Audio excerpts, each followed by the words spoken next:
मैं नहीं समझता आजाद भारत में कोई 12वीं पास प्रधानमंत्री हुआ है।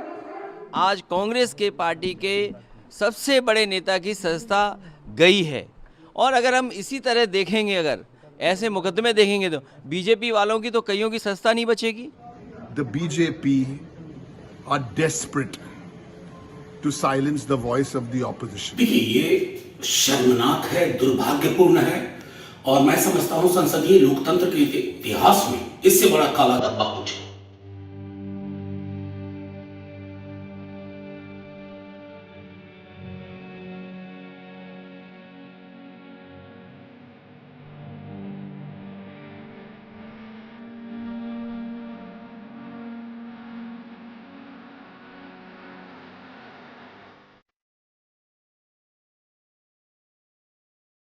उत्तर प्रदेश में समाजवादी पार्टी के कई सदस्यों की सदस्यता इन्होंने बीजेपी के लोगों ने ली है।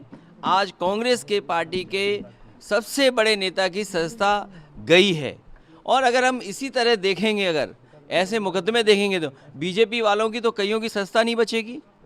जो भाषा या जिस तरह के उनके स्टेटमेंट्स हैं, अगर उन पर सच्ची कार्रवाई हो जाए तो बहुत सारे भारतीय जनता पार्टी के सदस्यों की भी सदस्यता चली जाएगी। ये जानबूझ करके जो असली मुद्दे हैं, महंगाई, बेरोजगारी, और इनके ही मित्र उद्योगपति जिन्होंने पैसा भारत का डुबाया है, उन पर ये बहस नहीं करना चाह रहे। उनसे ध्यान हटाने के लिए ये कांग्रेस पार्टी के नेता के साथ हुआ है, समाजवादियों के साथ पहले हो चुका है। ऑटो रिक्शा वाला मेरे को कहता है, जी आजकल व्हाट्सएप भेजने में डर लगता है। मैंने कहा क्यों? कहता कभी गिरफ्तार ना कर ले। पूरे देश में क्या डरा के रखा हो यार तुम लोगों ने, क्या हाल बना दिया देश का तुम लोगों ने। इसी के लिए आजादी की लड़ाई लड़ी थी। और अभी राहुल गांधी की सदस्यता तुम लोगों ने समाप्त कर दी। राहुल गांधी की सदस्यता समाप्त कर दी इन लोगों ने। डरते हो यार तुम लोग, तो बहुत डरपोक निकले। भारत के इतिहास में सबसे भ्रष्ट प्रधानमंत्री अगर कोई हुआ है, सबसे भ्रष्ट प्रधानमंत्री अगर कोई हुआ है, भारत के इतिहास में सबसे भ्रष्ट, भारत के इतिहास में सबसे कम पढ़ा लिखा प्रधानमंत्री अगर हुआ है, मैं नहीं समझता आजाद भारत में कोई 12वीं पास प्रधानमंत्री हुआ है। उनसे सरकार चलती नहीं है। अहंकार उनका 7वें आसमान के ऊपर है। सवेरे से शाम तक इसको जेल भेजो, इसकी सदस्यता रद्द करो, इसको जेल भेजो, बस सवेरे से शाम तक यही चलता रहता है। बैठिए प्लीज, बैठिए। मैं आज महाजन जी, बीजेपी के सारे लोगों को मैं अपील करना चाहता हूं, नरेंद्र मोदी जी के नेतृत्व के अंदर आज पूरे देश को तबाह करने की कोशिश की जा रही है। जो लोग देश को तबाह करना चाहते हैं बीजेपी में रहो, और जो लोग देश को बचाना चाहते हैं आज बीजेपी छोड़ दो। भारतीय जनता पार्टी को लोकतंत्र के कोई उसूलों का ना परवाह है, ना उसका सम्मान है, और वो लोग कुछ भी अपनी बात करने के लिए कुछ भी मोड़ तोड़कर कॉन्स्टिट्यूशन की धज्जियां उड़ा सकते हैं। आज तक देश के इतिहास में नहीं हुआ है कि डेफेमेशन नोटिस पे, डेफेमेशन केस में 2 साल की सजा सुना दी जाए।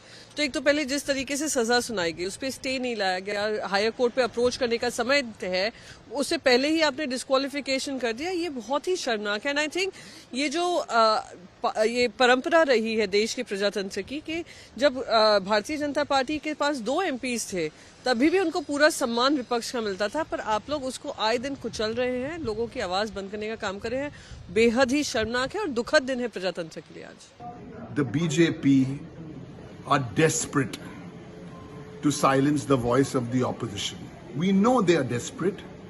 We know they want to silence the voice. We know they would go to all kinds of lows, but this is the low of the low, the lowest since 1950. Terrible.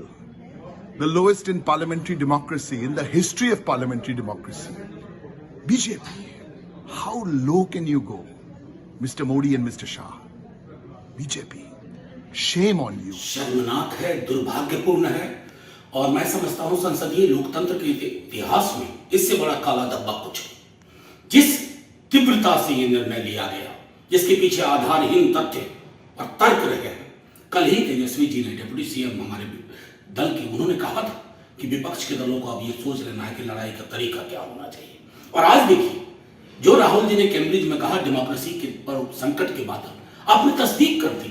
आपके मनसा वाचा कर्मणा में डेमोक्रेसी के लिए कोई respect नहीं है। और मैं समझता हूं कि सभी दलों को अब यह तय करना होगा, नागरिक समाज के साथ मिल करके, लोगों के साथ मिल करके, कि इस तानाशाही मनोवृत्ति को जमींदोज करना होगा। अन्यथा हिंदुस्तान का जो 75वें वर्ष आजादी में जो नुकसान हो रहा है ना, उसकी भरपाई कतई संभव नहीं होगी। ये सिर्फ राहुल गांधी की लोकसभा सदस्यता रद्द नहीं हुई है, लोकतंत्र मृत घोषित हुआ है आज।